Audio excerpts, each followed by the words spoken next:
Praise the lord. నా ప్రియమైన దేవుని సంగమా, ఎలా ఉన్నారు? నా ఆరోగ్యం కొరకు, నా పరిచర్య కొరకు ప్రార్థన చేస్తూ ఉన్నారా? మనము ఆత్మీయ జీవిత యాత్ర ప్రారంభించిన నాటి నుండి అంతం చేరే వరకు, గమ్యం చేరే వరకు మన విశ్వాసము నిలకడగా ఉంటేనే, మన విశ్వాసం స్థిరంగా ఉంటేనే మనము బహుమానాన్ని పొందుకోగలము. లేదంటే మనము బహుమానాన్ని పొందుకోలేం.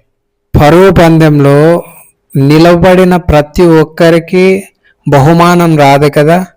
గమ్యాన్ని చేరుకున్న వారికి మాత్రమే బహుమానం వస్తుంది కదా. అలాగే మన యొక్క ఆత్మీయ జీవిత యాత్రలో విశ్వాస విషయంలో స్థిరులమై గమ్యాన్ని చేరుకున్నప్పుడే దేవుని చేత బహుమానాన్ని పొందుకోగలం. ఈ పరుగు పందెంలో మధ్యలో ఎన్నో ఆటంకాలు వస్తాయి కదా. ఆయాసం వస్తుంది, కాళ్ళ నొప్పులు వస్తాయి, కాళ్ళు మడతపడి కింద పడిపోయే వాళ్ళు ఉంటారు, ఆ దూరాన్ని చూసి పరిగెత్తలేక ఆగిపోయిన వాళ్ళు ఉంటారు, ఇతరులు ఏకంగా పరిగెత్తే దానిని చూసి ఆగిపోయేవారు ఉంటారు కదా. ఇలాంటి వాటన్నింటినీ తట్టుకొని గమ్యాన్ని చేరుకున్న వారికి మాత్రమే బహుమానం వస్తుంది. అలాగే మన యొక్క ఆధ్యాత్మిక జీవితంలో ఎన్నో సమస్యలు వస్తూ ఉంటాయి. కొంతమంది ఆర్థిక సమస్యలను చూసి ఆగిపోయే వాళ్ళు ఉంటారు, కొంతమంది అనారోగ్యాన్ని చూసి ఆగిపోయేవారు ఉంటారు, కొంతమంది కుటుంబ సమస్యలను చూసి విశ్వాస జీవితంలో ఆగిపోయే వాళ్ళు ఉంటారు, కొంతమంది వివాహం కాకపోవడాన్ని చూసి విశ్వాస జీవితంలో ఆగిపోయే వాళ్ళు ఉంటారు, కొంతమంది ఉద్యోగాలు రాకపోవడాన్ని చూసి విశ్వాస జీవితంలో ఆగిపోయేవారు ఉంటారు, కొంతమంది గర్భఫలం లేకపోవడాన్ని చూసి విశ్వాస జీవితంలో ఆగిపోయేవారు ఉంటారు, కొంతమంది జీవితంలో ఫలింపు లేకపోవడాన్ని చూసి విశ్వాసంలో ఆగిపోయే వాళ్ళు ఉంటారు. వీటన్నింటినీ అధిగమించి గమ్యానికి చేరితే దేవుని చేత మనము ఉన్నతమైన బహుమానం పొందుకోగలం.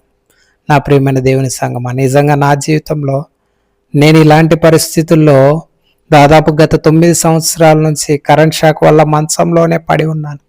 నేను ఆగిపోవచ్చు నా విశ్వాస జీవిత యాత్రలో. నా పరిస్థితి ఏంటి? నిజంగా దేవుడుంటే నన్ను బాగు చేయడా? దేవుడుంటే నన్ను లేచి నడిపింపడా? దేవుడుంటే నాకు ఇల్లుకి ఇలాంటి పరిస్థితి వస్తుందని చెప్పి నేను కూడా చాలామంది ఆలోచించినట్టుగా నేను కూడా ఆలోచించి నా యొక్క విశ్వాస జీవితాన్ని ఆపివేసుకోవచ్చు. కాదు, ఈ శరీరంలో ఉన్నంత వరకు, ఏదో అంటారు కదా సామెత, మొక్కున్నంత వరకు పడిశం వస్తుందని చెప్పి, అలాగే ఈ శరీరంలో ఉన్నంతసేపు ఏదో ఒక అనారోగ్య సమస్య వస్తూ ఉంటుంది. ఈ శరీరంతో ఉన్నాము కాబట్టి ఆర్థిక సమస్యలు వస్తూ ఉంటాయి. ఈ శరీరంలో ఉన్నాము, కుటుంబంలో ఉన్నాము కాబట్టి కుటుంబ సమస్యలు వస్తూ ఉంటాయి. ఇంకా ఏదైనా ఈ శరీరంలో ఉన్నాము కాబట్టి సమస్యలు ఖచ్చితంగా వస్తూ ఉంటాయి. అదే ఈ శరీరాన్ని విడిచిపెట్టిన తర్వాత మనకి సమస్యలన్నీ రావు కదా. నా బంధువులు, రక్త సంబంధికులు అందరూ కూడా చాలామంది నన్ను అన్నారు, ఇంకా దేవుడు దేవుడు అంటావేంట్రా, ఇంత ఘోరమైన పరిస్థితుల్లో ఉండి కూడా ఇంకా దేవుడు దేవుడు అంటున్నావేంట్రా బాబు, దేవుడు ఉంటే నేను బాగు చేయడా అని. నేను అన్నాను, నా దేవుడు నన్ను లేపినా లేపకున్నా ఇలాంటి పరిస్థితుల్లో ఉన్న నా కంఠంలో ఊపిరి ఉన్నంత వరకు నా దేవుని కొరకే రోషంగా బ్రతుకుతాను. ఊపిరి విడిచిన తర్వాత నా దేవుని పాదాల చెంతకు చేరతానని చెప్పి నేను మాట్లాడుతూ వచ్చాను.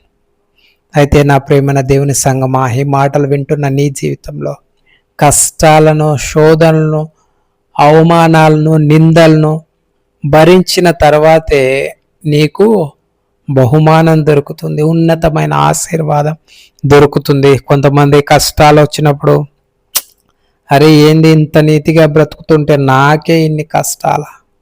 మరే చిన్న చిన్న కష్టాలు వచ్చినప్పుడు మీరే అలాగంటే ఇంత భయంకరంగా ప్రతిరోజు ఈ శరీరంతో, అనారోగ్యంతో పోరాటం చేస్తూ దేవుని కొరకు నేను ఎలా బ్రతుకుతూ ఉన్నాను? దేవుని యొక్క సన్నిధిలో ఇంకా అనేకులను బలపరచడానికి ఎంతో ధైర్యంగా దేవుని యొక్క పరిచర్య ఎలాగ చేస్తూ ఉన్నాను? ఒక్కసారి ఆలోచించు, నీవు పరీక్షించుకో. నీవు ఆర్థిక సమస్యలను చూసి విశ్వాస జీవితాన్ని ఆపివేస్తూ ఉన్నావా? కుటుంబ సమస్యలను చూసి విశ్వాస జీవితాన్ని ఆపివేస్తూ ఉన్నావా? అనారోగ్య సమస్యలను చూసి విశ్వాసాన్ని ఆపివేస్తూ ఉన్నావా? ఒక్కసారి ఆలోచించు, నీవు పరీక్షించుకో. మన గమ్యం చేరే వరకు దేవుని వద్దకు మనం పరిగెడితే విశ్వాసంతో దేవుడిచ్చే ఉన్నతమైన బహుమానాన్ని మన జీవితంలో మనము పొందుకుంటాం. నా ప్రియమైన దేవుని సంగమా, యోసేపు కృంగిపోలేదు. శోధనలన్నింటినీ అధిగమించి గమ్యానికి చేరుకుంటూ వచ్చాడు. విశ్వాసాన్ని వదలకోకుండా పట్టుకున్నాడు. పాపాన్ని అసహించుకొని జీవించాడు. ఉన్నతమైన బహుమానాన్ని పొందుకున్నాడు. దానియేలు శోధనను జయించాడు. విశ్వాసాన్ని వదలకుండా పట్టుకున్నాడు.